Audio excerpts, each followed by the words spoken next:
Hi, welcome to Biohacking with Brittany, a podcast focused on holistic health, nutrition, biohacking, and more. I'm your host, Brittany Ford, registered holistic nutritionist and self-proclaimed biohacker. During the last 10 years, I've focused on healing my gut and hormonal issues through lifestyle changes, nutrition, and of course, biohacks.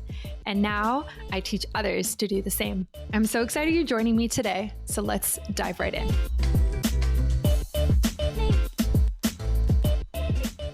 Welcome to another episode of Biohacking with Brittany. I am so excited to have you joining me today. We are actually talking about a subject I haven't really touched upon yet on the podcast, which is Ayurveda, Ayurvedic medicine. But it's definitely been something that I have had my eye on and known about for quite a few years now. We have Victor Briere joining us, who is the co-founder of the International Institute of Ayurveda. He is an Ayurvedic doctor and a Kundalini yoga teacher. So Victor, welcome to the show. Thank you for having me. I look forward to our chat. Yeah, me too. So how did you get started in this Ayurvedic journey? Like take us back to the beginning. What does it all look like? I got started on the Ayurvedic journey through yoga, actually. I used yoga I found a yoga teacher who helped me resolve an issue I was having in my back when I was a young man in college. And I'd gone to a bunch of doctors, and they had left me with the choices of surgery or painkillers. And as a 19-year-old, I didn't want to do that. So um, within a few weeks, a yoga instructor had me all fixed up. So I grew up in a very normal kind of like mindset around doctors and health. I was born in Los Angeles, and it was basically just the mindset of, if you get sick, you go to the doctor, otherwise you're okay. And so that was my first experience in the Eastern healing modalities. And that opened up a big door for me. I said, okay, so there's a lot more to the body than I think. And I want to explore that. So that took me on a whole yogic journey. And then the yoga led me to Ayurveda because the two are the same. Cool. So for people who have never tried Ayurvedic medicine or worked with a practitioner, like how do you describe it? I describe it as a journey into the roots of why you feel the way you feel and the reason your body is the way it is. So, contrary to a lot of popular belief, we create our health to a large extent. That doesn't mean we have complete control over it. I'm not saying that we can just wave a wand and that we'll have good health if we want. But the actions we take on a day-to-day basis, the choices we make and the thoughts we have and the emotions we feel and all that on a day-to-day basis over time have a massive impact on our health profile in our life. Mhm. And a lot of the diseases we suffer, especially today in the modern world, are definitely a result of choices that we're making that can be avoided. What are the typical choices that you're referring to in the modern world that kind of lead to some of these health issues? Well, there are thousands of them, and they happen on many layers of life. So, on kind of just the most obvious layer, what that everyone will know about and thinks about is food, right? Hmm. So, what time I eat, what state I'm in when I eat, what I eat, and what I'm doing while I eat are all big factors in health. Um, and typically in the West, we focus on what do I eat? If I get the right nutrients, I'll be fine. But that's Hmm. just one piece of the pie, pun intended. And the other factors are just as important, if not more important. So that's one layer. And then the next layer is the lifestyle choices we make. Are we choosing to live a life that emphasizes restoration and peace? Or are we constantly on the go? Or are we constantly not on the go, meaning, just laying around, not doing much? All those choices combined. And then how we respond to our own emotional states and how threatened we are on a daily basis, how stressed we get, all Mm. those things, all the way back down to the more spiritual choices we make, what we believe in and why, and where that comes from. Is that coming from a place of fear or courage, so on and so forth? So all those things are all layered up and having a big effect on our health on a moment to moment basis. Mhm. Would you say that one choice or one category of choices is more important than the other, or do you think they're all kind of the same and all have a big impact? I wouldn't say one's less impactful than another. They all have a big influence, but I think as far as importance goes, Ayurveda is always going to try and get you to the root cause. Mhm. And that root cause is going to be somewhere in the psyche. And when I say psyche, I don't mean psychology. I mean psyche, the original meaning of soul. Mm. Yeah. So, yeah. So when you work with clients or patients when they come in, is it a lot of like uncovering what's actually kind of going on and what they're actually emotionally dealing with that's just presenting in the body in a specific way? Yeah, I mean, at least there's an attempt at that. A lot of times people Hmm. don't want to do that, and that's fine. Right. There are, like I said, there are a lot of layers, and you can make changes on many layers, and they will have an effect. Obviously, if you change your diet dramatically, that's going to have an effect on your body, regardless of how much you change other layers of your life. Hmm. But Hmm. if you're looking for healing, like in the true sense of the word, and really eliminating root causes, then yeah, we're going to have to go back down to those deeper levels and realize that a lot of the behaviors we engage in around food and people and socialization are based on those deeper choices. And you Mm. can't really change your habits until you get into that deeper level.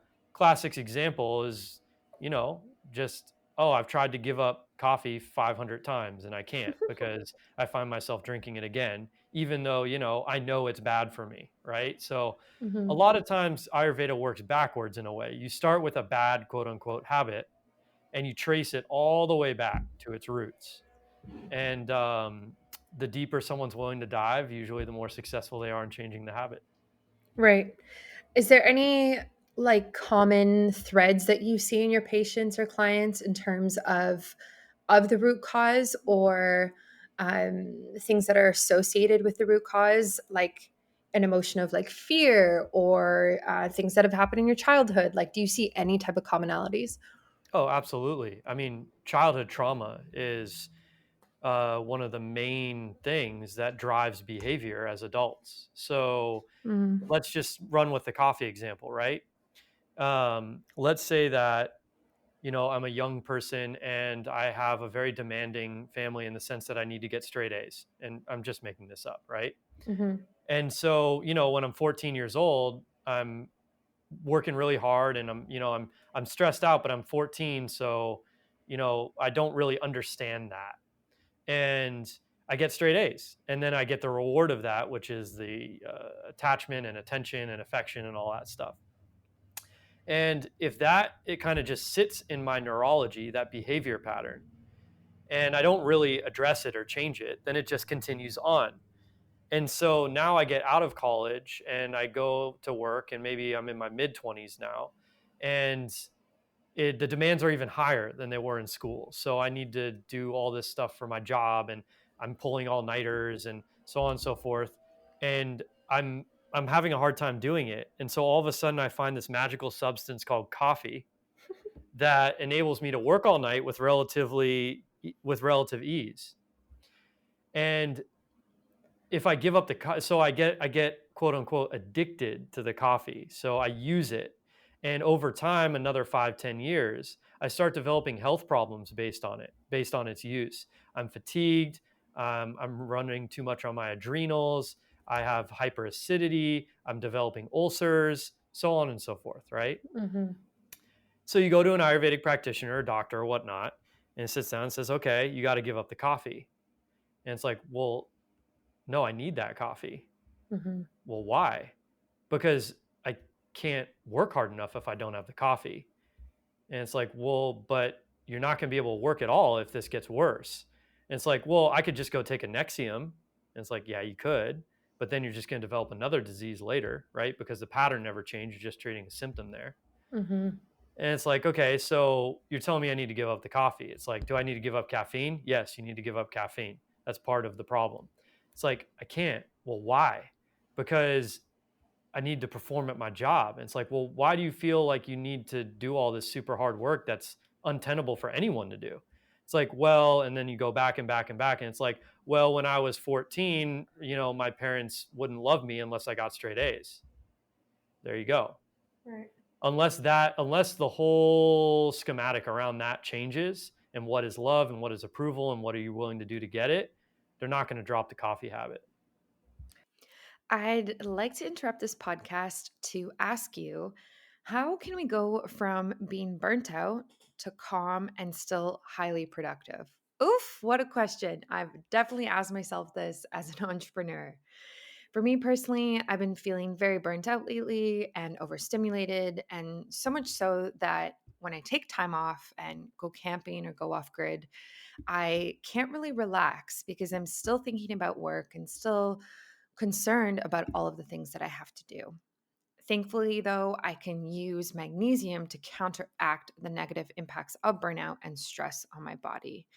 I'm currently using Magnesium Breakthrough by Biooptimizers, which is one of my favorite brands, and they've already been on the podcast.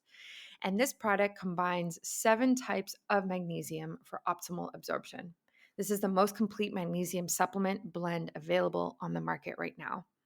It truly supports taking me from going from burnt out to a state of calm. I recommend everyone take magnesium, all of my clients, because we're all dealing with stress in one way or another.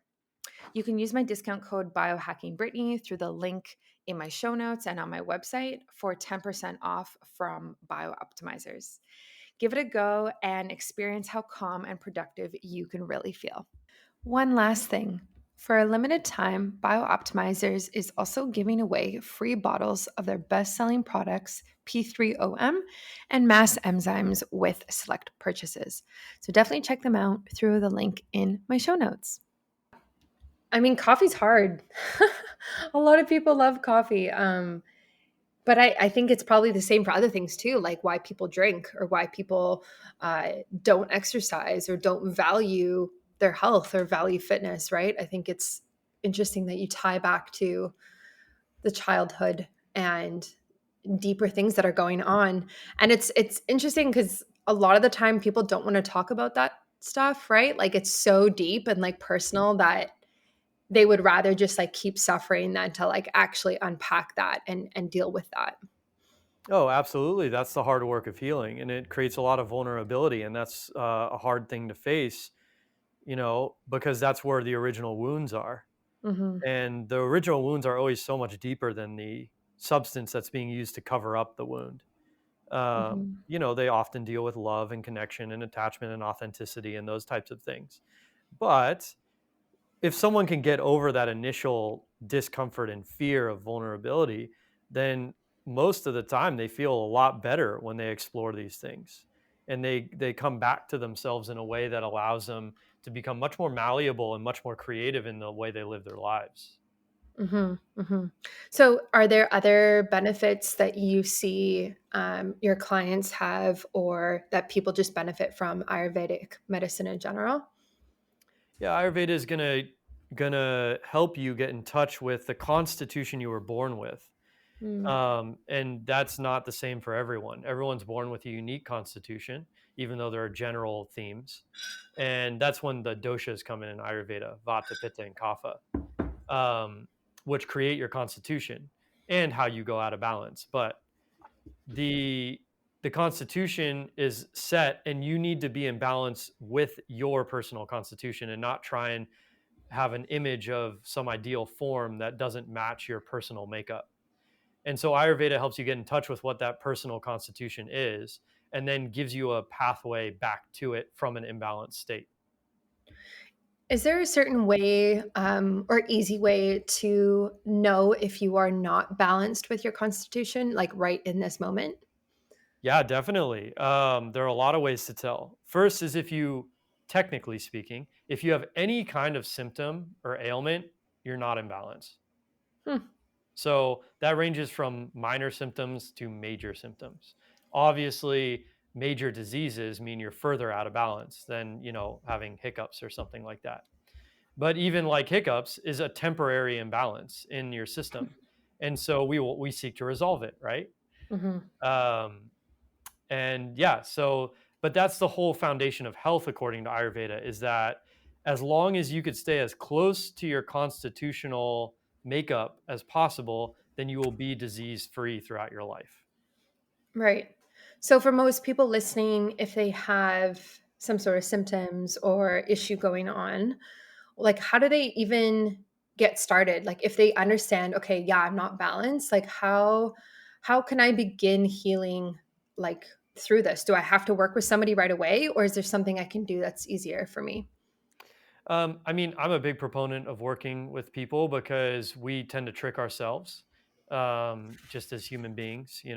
It's very Hmm. easy to convince ourselves that something's good for us when it's really not because of all our underpinnings and tripping and trappings and all that. Right. I work with someone, certainly, and I have an Ayurvedic doctor myself, even though I am one. There's a famous saying that a doctor who has himself as a patient is a fool. And so I think that's a very important part of the process. Have a neutral set of eyes looking at you and your situation. But of course, there are universal kind of general health things that people can follow. A lot of them are very intuitive and obvious, and we don't follow them because they're not fun, Mm, or they don't serve our deeper patterning, right? So, like, for example, um, in general in the West, we eat way too much meat, like mm, massively way too much. And our diets are hyper acidic, to the max in general. And so right there, you can cut down on those things immediately and be almost positive that you're doing something good for your health. You can always cut down on the tomato, garlic, onions, things like that. Um, Eating at the right times is very important. So you never want to really eat too much later than 6 p.m. And that's for a lot of reasons. Affects your sleep cycles, circadian rhythm, metabolic processes, so on and so forth. So those are some general things, but and the list goes on, right? mhm. Yeah. Yeah, it's interesting because I work with clients as well as a nutritionist, and I find myself recommending the same thing over and over again. And it's just like you said, like it's pretty basic, like it's pretty fundamental things in terms of like not eating junk food and not over consuming and like you said, like not eating late at night in front of the TV. Like these things that we all know, but for some reason it's not sexy and it's not trendy and people just don't do it. And I of course there's like deeper things going on, there's cravings, there's the emotional tie to food, all of these things, but again and again I come back to the foundation of very basic nutrition, like holistic nutrition. And that's what works for me. I'm sure you find the same thing with your clients. Yeah, absolutely. I mean, but I think that's the interesting part is that people don't do it even though they know, right? And so Hmm. Ayurveda identifies that as one of the three primary causes of disease. It's called a crime against wisdom, where you know what to do and you don't do it. Hmm. And that in and of itself causes illness in the body, let alone whatever habit you're engaging in. So that's a whole podcast topic in and of itself. But that it's so prevalent that, and there's so much discomfort and suffering when we don't get to indulge our cravings, that people would rather just indulge their cravings. And Mm. that suffering is coming largely from the autonomic nervous system and all the hangups in there, where we store all our past experiences and traumas. And there, those food habits and patterns, and not just food, but behavioral patterns, are compensations to help us feel better from things that we don't know how to deal with in our life. Hmm. And that's where the real sickness incubates. Yeah. Yeah, exactly. It's comfort food, it's comfort eating, it's comfort snacking, it's all of it. And there's so much emotion tied to it.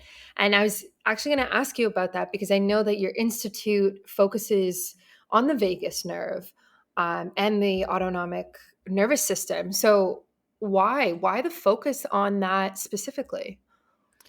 Because it's absolutely essential to someone who's trying to heal to understand what that system is and how it works. And why it's such an integral part of our life. I mean, it's built into us. So Mm. and we can't live without it. So, and it's kind of a shame that it's not taught into us in high school or middle school or whenever we learn about, basic human anatomy.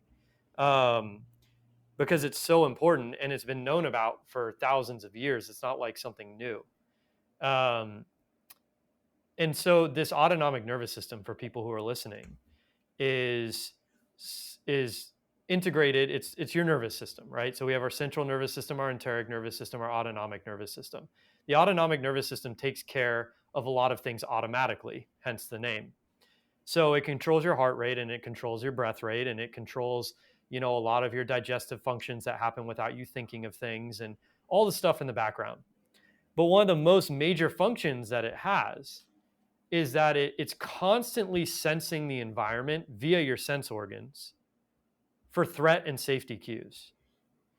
And so your body is constantly aware of what seems safe and what seems threatening. And a lot of that's run through the vagus nerve, which is the longest nerve in our body, and it's part of the autonomic nervous system. So if you're walking down the street and you get scared by something, let's say a dog jumps out and starts barking at you and baring its teeth, right? Your body is supposed to feel threatened and switch gears and act like it's threatened. And that happens without you thinking about it in a split second, and your entire physiology has changed. And you're under stress, but it's the right kind of stress. You need to get away from that dog or neutralize the situation or do something, right? So your heart rate goes up, your breath rate goes up, your adrenaline fires, and blood rushes to your extremities so that you can move really quickly. And let's say in your case, you choose the defense mechanism of flight and you run away as fast as you can. And let's say you get away successfully. And then you take a deep breath and your body starts to calm down, and your system regulates itself back to a calm state. Well, that's good. And it was okay that you went into that stress state for a few minutes. The problem that we have is that we'll enter a stress state for days, months, years, even. Mm. And Mm. it's all based on perceived stresses and perceived threats that may not even be real. Right. And we live in these states, and these are what's based on our past traumas and negative experiences and experiences of isolation and loneliness and pain and suffering. Is that if, let's just say that, my I'll use me for an example, and I'm making this up, right? Let's say that my mom, whenever I did something wrong, my mom would give me a certain look, and I knew I was in trouble. And as a young boy, I need my mom.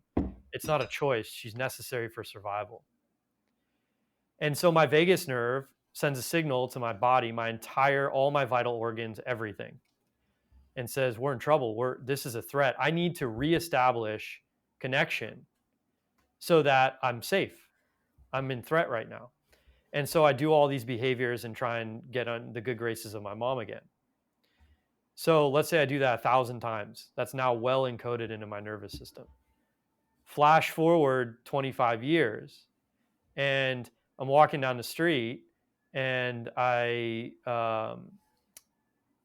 let's not even use that. I come home and I'm married, and my wife has a similar look on her face. Mm. And she's not even thinking about me. It has nothing to do with me, right? But oh my God, does my autonomic nervous system remember that look? And boom, within a second, my physiology has changed. I feel threatened, you know, my digestion weakens. I start breathing a little bit faster. My heart rate elevates just a little bit. I start thinking of things I could say to make the situation better. I'm getting anxious. I start projecting fear into what could happen. Is she going to leave me? Does she not whatever it is, right? Or maybe I chose to respond differently in my youth and I became angry to resolve the situation. So now all of a sudden I put on a bad mood, right? All these adaptations and defense mechanisms are all affecting the vital parts of my health profile and how I go about living my life and in what state I'm in. And it's all based on perception. And so, for that reason, it's so critically important to understand how our autonomic nervous system works, how to catch ourselves when there's no real threat present, and how to create an environment that's conducive for the healthy functioning of our autonomic nervous system. If we don't do that, it doesn't matter what B12, omega, whatever vitamin we take. Mhm. It will not help. Mhm. Yeah, I think that's so interesting that you mentioned like perceived threats, right? And I don't know when I first heard this, but you can start like framing things that happen to you like the story I'm telling myself is. So instead of like, oh, this person, doesn't like me or this is happening at work, I must be performing badly. It's like, no, the story I'm telling myself is that I am performing badly, which doesn't necessarily mean it's true. So I think it's so interesting that there's like everything goes through our filters, right? Like everything that we've been through in life, and then we interpret it a certain way. And it's very easy to have like a stress response and a negative response, honestly, and then deal with the health impacts of that, which just sucks. And I don't know what the easy solution is unless you work with a professional. Yeah, I mean, the self-awareness is step 1 and it's huge. And so, and not just the health consequences of the event of the stress, but all the things that follow that we do to get ourselves back into a sense of feeling okay. So, go back to that husband who walks in the door and sees that look on his wife's face. It has nothing to do with him, but he perceives it does. Gets in a bad mood, walks out the doors, feeling disconnected, feeling detached, feeling alone, right? And so he calls up his buddy and goes to the bar and has 5 beers. And then he feels better, Yep, right, for the day. for the day. But that's not dealing with the cause. Yeah, that's not dealing with the cause or even close to the cause. And of Hmm. course, it has a snowball effect because now, that's going to create a relationship, whatever the thing is. There are 20 million variations of the same problem, right? Hmm. But when you dig down to it, it comes back to all those things. And it's always my wish that people will kind of get in the game with that with themselves and start learning that, okay, if I want to be a healthy person, then I need to start dealing with this stuff. And if I don't want to be a healthy person, then you should start asking why you don't want to be a healthy person. Yeah. Yeah. Yeah. So is the first step then, like for someone listening to this and being like, oh, wow, like I didn't know that there was that much behind all of my decisions and like my reactions, is like the first step just beginning to question yourself and increasing your self awareness? Yeah, that's step one. And a lot of people like to do this thing. I don't know. I'm in California. I don't. Maybe it's all throughout the United States, or maybe it's just here. But a lot of time I hear this kind of thing where it's like, well, I decided to do all my bad habits, but I'm aware of them. It's like, well, okay, awareness is good, and it's step one, but there are a lot of steps after that, and we don't want to settle for just awareness of our issues.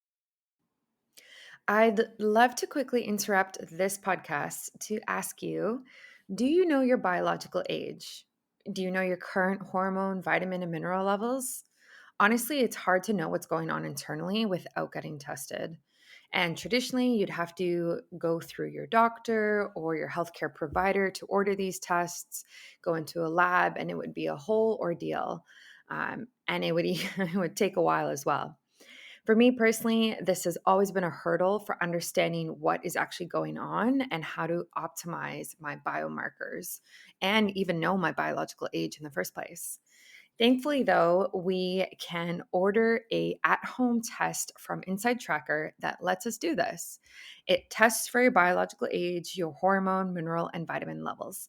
This is a very, very comprehensive test that lets you get a ton of data from a single kit without having to go to a doctor or go to a lab or really leave your house. If you're looking for the ultimate blood test, try Inside Tracker, which includes testing 43 different biomarkers and the option to test your inner age and your DNA. You can use my discount code BiohackingBrittany for 25% off all of their products, and you can go through there through the link in my show notes or my website and get tested today. Yeah, of course, of course. I mean, it's easy to settle, right? And to just kind of ignore it, but like you said, like ultimate healing and really optimal health requires a lot of work and a lot of thought behind it, and consistency too. It's not a quick fix, right? Like it takes time and takes years, I think, for some people as well. Absolutely, but it's the only fix that's ultimately gratifying. Mm, Everything else kind of leaves you wanting, and kind of you're still on the treadmill. I mean, so many of the listeners, I'm sure, are fed up with hopping from one prescription medication to another. right. Um, and but it's because those prescription medications are just band-aids. Hmm. Hmm. Yeah. Do you have any patients who come in who are dealing with fertility issues at all? Oh yeah, very common all the time, men and Hmm. women, Hmm. definitely. Is there a common constitution imbalance that is associated with that? There are quite a few. So one thing is general toxicity levels in the system, Mm, which, of course, if you go to an Ayurvedic doctor or practitioner, they're going to almost always immediately start addressing the cleanliness of your system, the GI tract specifically. It's crucial. Um, but a lot of fertility problems go right down to the health of the relationship between the two people. hmm, And the cycle, I mean, the a woman's, well, both a man and woman's, but a woman's reproductive organs are extremely sensitive, and very sophisticated, and they're very tuned into what's going on in the environment via the vagus nerve, actually. hmm. And so relational stresses have a big impact on fertility issues. Yeah, that's Yeah. Now, interesting. Hmm, of course, obviously, with relationship issues in place, women or couples get pregnant all the time. So it's just one factor. I don't mean to say it's everything. mhm, Um, but if there are fertility issues, that's definitely one layer you want to look at in addition to eating healthy, sleeping healthy, so on and so forth. mhm. Yeah. Yeah, that's very interesting because, like, I'm not trying to get pregnant myself, but I've had just issues with my cycle in the past, and it's something I talk a lot about. So it's very cool when people come on the podcast and have such a different take on it and kind of have experience with seeing it in their clinic as well, and kind of the commonalities around it, because like I'm sure, as you're very much aware, like infertility in general, like both males and females, is increasing and is a problem. um and yeah, which is just crazy that that's increasing. I forget what the stat is now. I think, is it 1 in 8 couples that are going to struggle with reproducing? I'm not sure about the stat, but I know it's increasing. And there are a lot of reasons for that. I mean, as a culture, I hate to say it, but in general, we're getting less and less healthy. Yeah. We think that we can manage things with supplements and Hmm. stuff like that, and that is just not how the body works. I mean, I'm happy to talk about it like till we're sick in the face, but or blue in the face, I Mm, guess is the saying. But I just wish people would kind of believe me on that one. This like nutritional profiling is just not the way that the body operates. It needs so much more than that. And the more our culture ignores all that, the worse we see everyone's health getting. right. So where do you think Ayurvedic medicine is going in the future? I think it's going into a place where it has to really hold its ground, um, Mm, because with the advance of incredible technologies that are incredible, you still can't substitute for just the basics. I don't care how advanced your MRI screening mechanism is, it's not going to heal you. It might be able to diagnose you, but it's not going to heal you. mm, And what people need is healing, not diagnoses. right. Yeah, I mean, it's just so different from how so many people view health and healthcare, right? Like yeah, it's so different. Like, and yeah, like when I started on my own health journey, it was kind of like dipping my toe in the water and like looking at nutrition and then, starting looking at more and more. And I think that's what a lot of people do. And then they end up going to like an Ayurvedic practitioner, which is very cool. But for so many people, they have no idea about it. And it kind of just goes right over their head. They don't understand it or they don't believe in it even, right? And it's cool that it's increasing though, and it's cool that it's becoming more popular because I think it's really needed. Yeah, and the a lot of people, yoga got popular long before Ayurveda, and a Hmm. lot of people started experiencing a lot of health benefits from practicing yoga. And even though that's not the ultimate goal of the science of yoga, it's still a wonderful part of it. Um, and I hope that that's what happens with Ayurveda is people realize it's like, oh, this is very accessible, and a lot of it's very intuitive. Not all of it, but a lot of it, Hmm. and it just kind of gets you down to your core. Hmm. Hmm. Yeah, I agree. I definitely agree. So, if people want to connect with you or take a look at the school that you run, where can they find you and how can they do that? You can find me at iiayurveda.com. That's short for International Institute of Ayurveda. And you can always email me at reception@iiayurveda.com. Like Brittany mentioned, we're launching our school in early 2022. So that's for professional Ayurvedic training.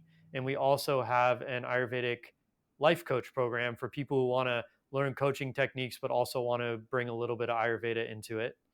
And I like to offer anyone who listens to these podcasts, if you want to hop on Zoom with me, I can assess your Ayurvedic constitution. We talk for 15 minutes and I can answer some of your questions. And that's always better than taking those online quizzes for the Ayurvedic constitution. Yeah. Those quizzes will give you the wrong answer, so please avoid them. Oh my Um, goodness. yeah, so that's my offer, and please take me up on it. Awesome. Well, I will definitely link that in the show notes. And thank you for taking the time to come on. This was really cool. Thank you so much. I appreciate it. Thank you so much for tuning in today. As always, feel free to screenshot this episode and tag me if you'd like me to respond. I really hope you enjoyed it and learned something new. If you have a question about your health, my DMs are always open and I'm currently taking new clients. Thanks and see you next time.